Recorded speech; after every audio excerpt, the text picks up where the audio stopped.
lost 2 studs already. I just sheared off even after I heated them.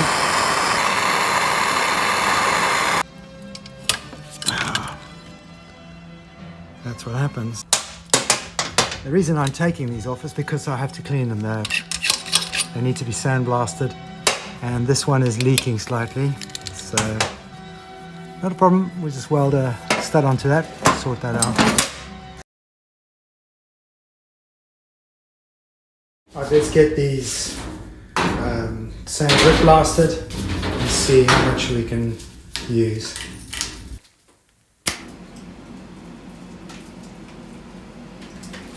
Turned out this is stainless steel. Couldn't see it through all the muck. It's really good.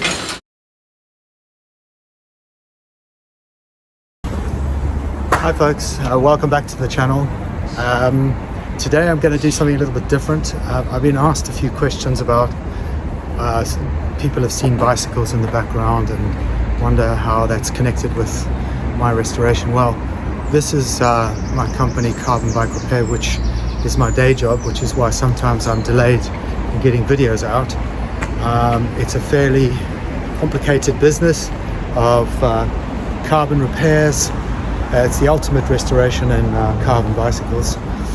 We do custom resprays and all sorts.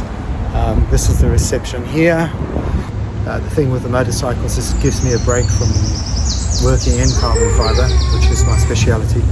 So it's really fun and I enjoy it. And so hopefully you enjoy the tour. I'll take you around and show you what we're all about. So I'm just going to take you into reception now. This is trusty Martin. Hello, Rob. Hey Martin. I was just showing everybody on my restoration channel what I do. There's our YouTube channel, CarbonBikeRepair.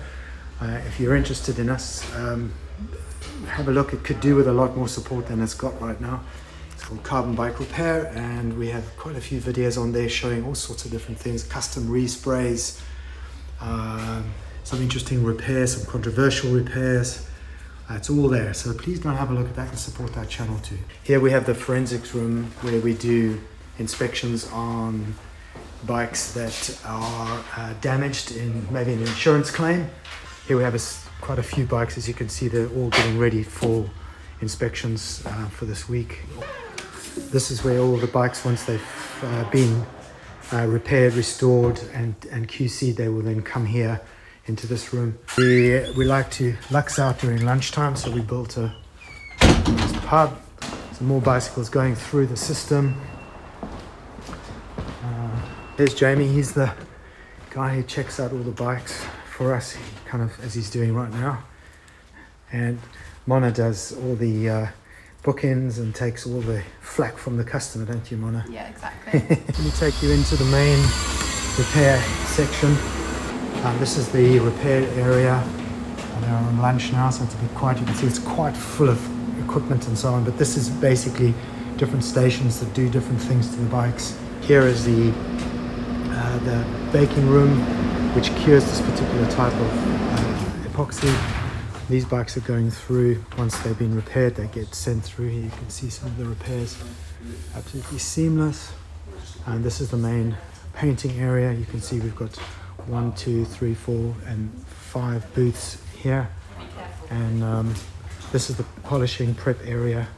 You have 2 choices. You can have your bike just repaired, or you can go through a restoration process which brings the bike back to its standard livery. So this is a process, a very painstaking process. It's one of the processes, not the only one, of how we generate graphics depending on how that bike was sprayed initially. So that's kind of what helps in the forensic department, is to understand how these things are prepared before we tackle them. And Marek is just helping out now, doing some weeding out. Sorry. Gosh. So what Royce is doing is just putting colour on.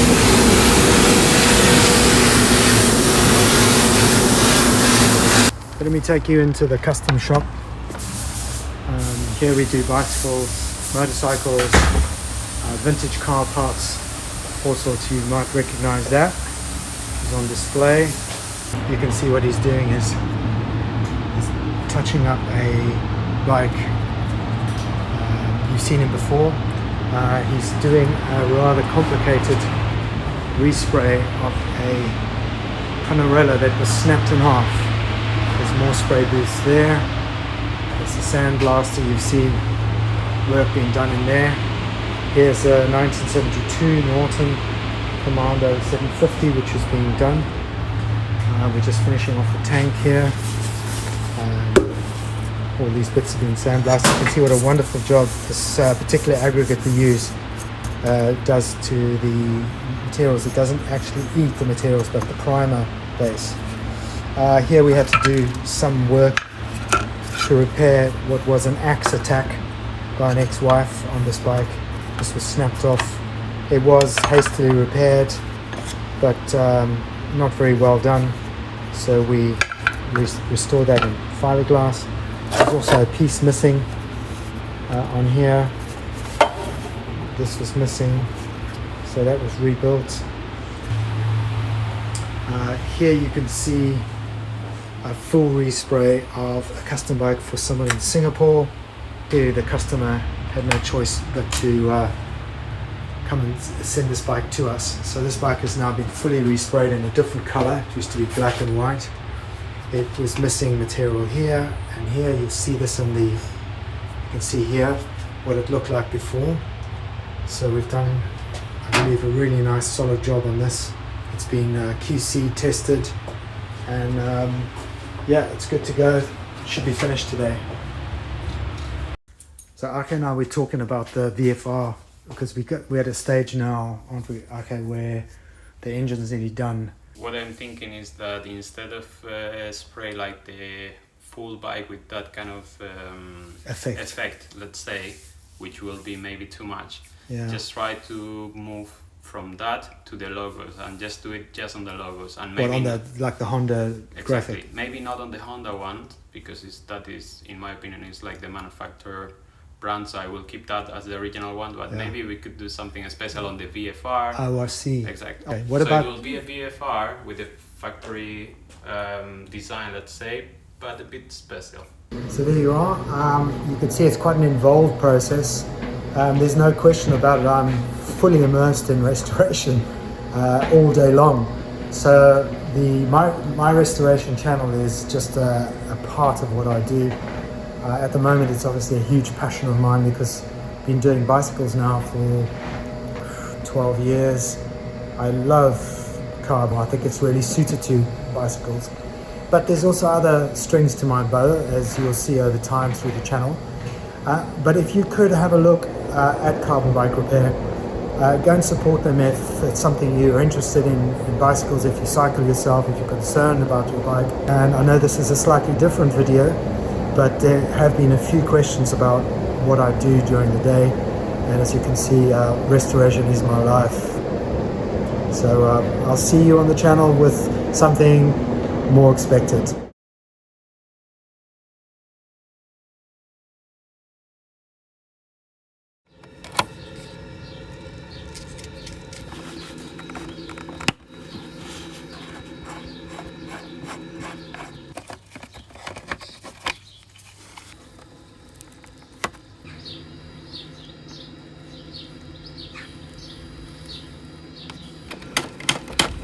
Good.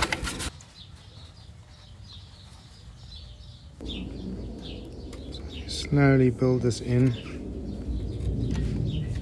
Okay, so there's the rough replacement. So I'm happy with that. Let's pop that in the oven. Now we just sand that back, profile and finish it. Should be done.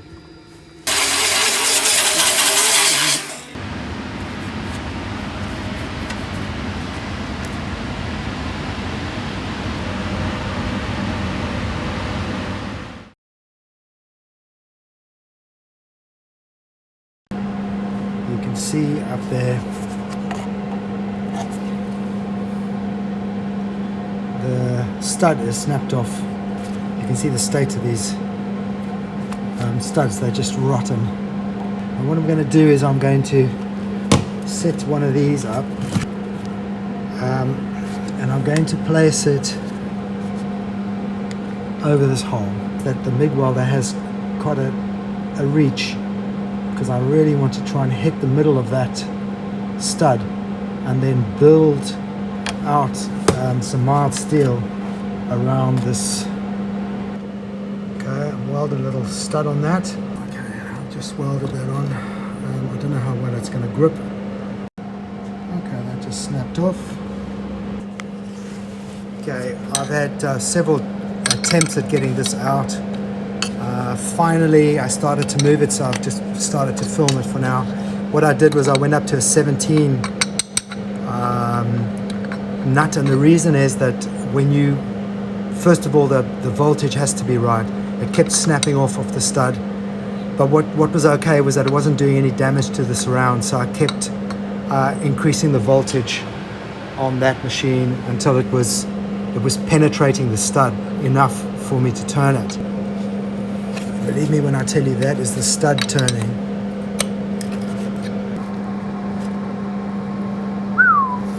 That is out. You can see hardly any damage done to the outside, so please just punch for that. Now I'm going to do these ones. Right, so here's a piece of advice that I wish I had received a little earlier before I had such trouble with these. See, if when you've got a long stud sticking out, you think that's great, because what you'll do is you'll just weld onto the end of that stud and you should be able to pull that out. The issue is that quite often, right at where the stud goes into the head, it's fairly rusted and knackered there. So what happens is if you weld something on that end there, the rest of the shaft is very, very weak. And what you tend to do is you just snap it off, and then you're going to end up with a broken further back anyway. So my advice is, what I'm going to do now is you take, regardless of how long this is, put a nut all the way down and then weld this side of the shank onto the nut, and that's a much stronger shaft bond you've got, and it literally just, if you're lucky, you can agitate the shaft enough that it breaks free and comes off. Nope, snapped off again. But the better news is that it's starting to move. So now with a lot of rocking back and forth, you just got to be patient and keep rocking it until it finally starts to get past that hump, if you like, that thread hump, which seems to always snap, and then you get to that bit there, and you just hang on, cross your fingers, cross your toes, and it's starting to feel looser. Very, very carefully. Shall eventually come free. Great news is I have now cleared the ports, so I can get on with building the head. Just follow this guide carefully and try and get as close to the tools I have, if not better, and you should be able to save the head. Good luck.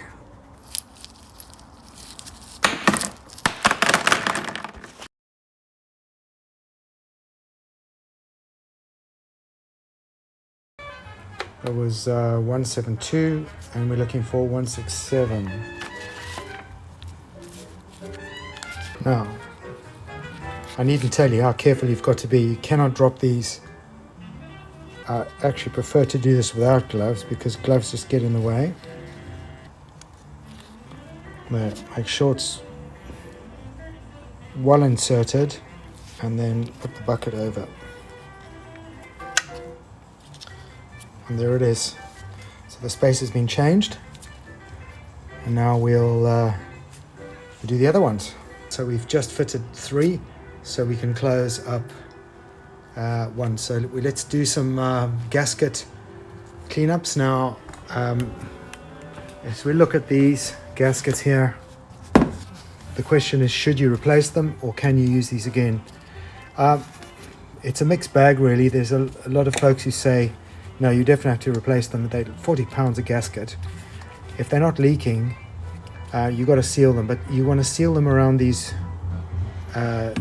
radiuses here, okay? The only thing to look out for is you find any cracking in them, obviously they won't seal, so then you have to replace them. But if they're still fairly rubbery, no need to do that in my view. And you just put gasket sealer on and off you go. But I'm going to take these apart, I'm going to clean them because these are horrendously dirty. The engine side is very dirty, so I'm not sure how I'm going to clean those. I might have to use a vacuum cleaner and get in there.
Now I've done something wrong and I'm not sure why. Little hint.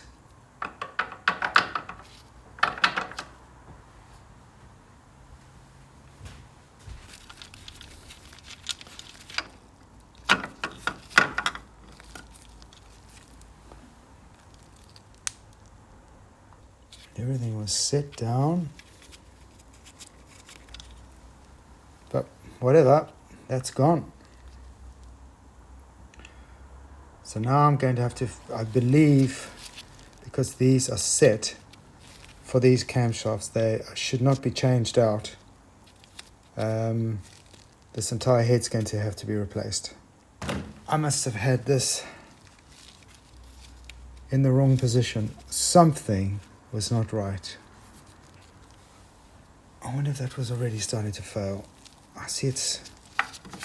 You notice how light that is? That's obviously fresh,